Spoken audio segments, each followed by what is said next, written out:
நீங்கள் பார்த்துட்டு இருக்கிறது அனிமி வைப்ஸ் சேனல். நான் உங்கள் ஹோஸ்ட் ஜாக். நம்ம சேனலுக்கு ஃபஸ்ட் டைம் வந்திருக்க எல்லாருக்கும் இன்றைக்கி நம்ம பார்க்க போகிற அனிமி கோகோ லூசர் ரேஞ்சர்.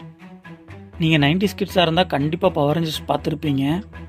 நான் சின்ன பையனாக இருக்கும்போது எங்கள் ஊரில் ஒருத்தவங்க வீட்டில் மட்டும்தான் டிவி இருக்கும். நான் என் ஃப்ரெண்ட்ஸ் எல்லாம் அங்கே தான் போய் டிவி பார்ப்போம். அப்போ பவர் ரேஞ்சர்ஸ் பார்த்துட்டு என் ஃப்ரெண்ட்ஸ்குள்ளே நீ ப்ளூ ரேஞ்சர், நான் ரெட் ரேஞ்சர் அப்படின்னு டீம் ஃபார்ம் பண்ணி நாங்கள் விளையாடுவோம். இந்த அனிமி நான் ஸ்டார்ட் பண்ணும்போது என்னோடய அந்த ஓல்டு டேஸ்லாம் ஞாபகம் வர ஆரம்பிச்சிருச்சு. ஸ்டார்டிங்கில் நல்லா போயிட்டு இருக்கும், அப்புறம் கதையில் பிளாட் மாற ஆரம்பிச்சிருச்சு. என்ன பவர் ரேஞ்சர்ஸ் ஆன்டகனிஸ்ட் மாதிரிலாம் பேசுகிறானுங்க, என்னன்னா பாஸ் மான்ஸ்டர்ஸ்னு சொல்லப்படுற வேற்றுகிரக மான்ஸ்டர்ஸ் வேர்ல்டு டாமினேஷன் அப்படின்னு எர்த்தை கம்ப்ளீட்டாக டிஸ்ட்ராய் பண்ணுறதுக்கு வந்திருப்பாங்க. அங்கேருந்து பவர் ரேஞ்சர்ஸ்னு சொல்லப்படுற எர்த்தில் வாழ்கிற சூப்பர் ஹீரோஸ் ஆர்டிஃபெக்ட்னு சொல்லக்கூடிய பவர்ஃபுல்லான வெப்பன்ஸை வச்சு இந்த எல்லா மான்ஸ்டர்ஸையும் அழிச்சிடுவாங்க. என்ன ப்ரோ அப்போ அவ்வளோதானா? அப்போ தான் பவர் ரேஞ்சர்ஸ் உலகத்தை காப்பாற்றிட்டாங்களே. எஸ், உலகத்தை சேவ் பண்ணிட்டாங்க. ஆனால் இப்போ பாஸ் மான்ஸ்டர்ஸ் கம்ப்ளீட்டாக டிஸ்ட்ராய் ஆனதுனால இனிமேல் மக்கள் நம்மளை மறந்துடுவாங்க அப்படின்னு யோசித்த ரேஞ்சர்ஸ் இன்னும் பாஸ் மான்ஸ்டர்ஸ் ஆகலை, நாங்கள் அவங்கள அழிச்சே தீருவோன்னு சொல்லி மக்களை நம்ப வைப்பாங்க. எப்படின்னா இந்த பாஸ் மான்ஸ்டர்ஸ் க்ரியேட் பண்ண சோல்ஜர்ஸ்லாம் இன்னும் உயிரோடு இருப்பாங்க. அவங்க எத்தனை வாட்டி செத்தாலும் திரும்ப ரீஜெனரேட் ஆகிடுவாங்க. அதனால் அவங்க கூட ஃபைட் பண்ணுற மாதிரி மக்களுக்கு இன்னும் மான்ஸ்டர்ஸ் ஆகலை, உயிரோட தான் இருக்குதுன்னு நம்ப வைப்பாங்க. மக்களும் கம்ப்ளீட்டாக நம்பிடுவாங்க. ரேஞ்சர்ஸ் நம்மளை மான்ஸ்டர்ஸ்லேருந்து இன்னும் காப்பாற்றிட்டு இருக்காங்க, அவங்க தான் நம்மளோட ஹீரோஸ். நம்ம ரெட் ரேஞ்சர் ப்ளூ ரேஞ்சர்னு சொல்லுவோம். இங்கே வந்து ரெட் கீப்பர் ப்ளூ கீப்பர்னு சொல்கிறாங்க. அப்புறம் இந்த ரேஞ்சர்ஸ்லாம் சேர்ந்து இந்த பாஸ் மான்ஸ்டர்ஸ் க்ரியேட் பண்ண சோல்ஜர்ஸ்லாம் இருக்காங்கள்ல, அவங்கள எல்லாத்தையும் டார்ச்சர் பண்ணி ஆக்ட் பண்ண வைப்பானுங்க.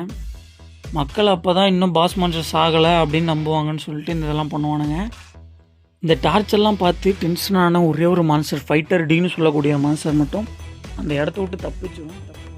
யாருக்குமே அடையாளம் தெரியாது இது மான்ஸ்டர்ஸ் அப்படின்னு சொல்லிட்டு. அந்தளவுக்கு பர்ஃபெக்டாக ஹியூமன் ஃபார்ம் அட்டைன் பண்ணும்.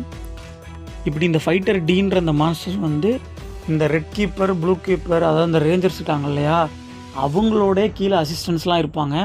அவங்க அசிஸ்டண்ட் ஆகிறதுக்குன்னு ஒரு சில ட்ரைனிங்லாம் இருக்கும். அந்த ட்ரைனிங்கில் வந்து இந்த ஃபைட்டர் டின்ற இந்த மான்ஸ்டர் வந்து ஹியூமன் ஃபார்மில் இருக்கிறதுனால அதில் போய் ஜாயின் பண்ணி உள்ளே போயிடும். இப்போது வந்து உள்ளே போன இந்த ஃபைட்டர் டி வந்து மிச்சம் இருக்கிற எல்லா ரேஞ்சர்ஸையும் கொல்லணும்னு சொல்லிட்டு தான் உள்ளே போயிருப்பான். ஸோ இவன் இந்த ரேஞ்சர்ஸை கொன்னானா இல்லை இந்த ரேஞ்சர்ஸ் இவனை கொண்டானுங்களா, இவங்களுக்கு சாவே கிடையாது. ஆனால் ரேஞ்சர்ஸ்க்கு அப்படி இல்லை, ரேஞ்சர்ஸ் ஹியூமன்ஸ் தான், அதனால் ஈஸியாக செத்துருவாங்க. ஆனால் அவங்கள்ட்ட இருக்க ஒரே ப்ளஸ் பாயிண்ட் என்னென்னா அவங்களாம் ஒரு பெஸ்ட் ஃபைட்டர்ஸ். அதுவும் இல்லாமல் அவங்கள்ட்ட ஒரு பயங்கரமான பவர்ஃபுல்லான வெப்பன் ஆர்டிஃபெக்ட்னு சொல்லக்கூடிய வெப்பன்ஸ் இருக்குது. அதை வச்சு பாஸ் மான்ஸ்டர்ஸே அழிச்சிட்டாங்க. ஆனால் இந்த குட்டி மான்ஸ்டர்ஸை அழிக்க முடியுமா அப்படின்னு கேட்டால் இவங்கெல்லாம் ரீஜெனரேட் ஆகிறதுனால, ஸோ இவங்களுக்குள்ளே நடக்கிற அந்த ரெண்டு பேருக்கும் நடக்கிற இந்த கிளாஷ் தான் வந்து இந்த ஹோல் அனிமியோட பிளாட்டுமே. இந்த அனிமி எதுக்கு பார்க்கணும் அப்படின்னா, பவர் ரேஞ்சர்ஸ் எனக்கு பிடிக்கும் ப்ரோ அப்படின்னா கண்டிப்பாக அது மாதிரி ஒரு அனிமி பவர் ரேஞ்சர்ஸ் வந்து ஒரு அனிமியில் அப்படிங்கும்போது அது பார்க்க ஒரு இன்ட்ரெஸ்டிங்காக இருக்கும் இல்லையா, நமக்கு பிடிச்ச ஹீரோஸ் இருக்காங்க அப்படின்னு சொல்லிட்டு.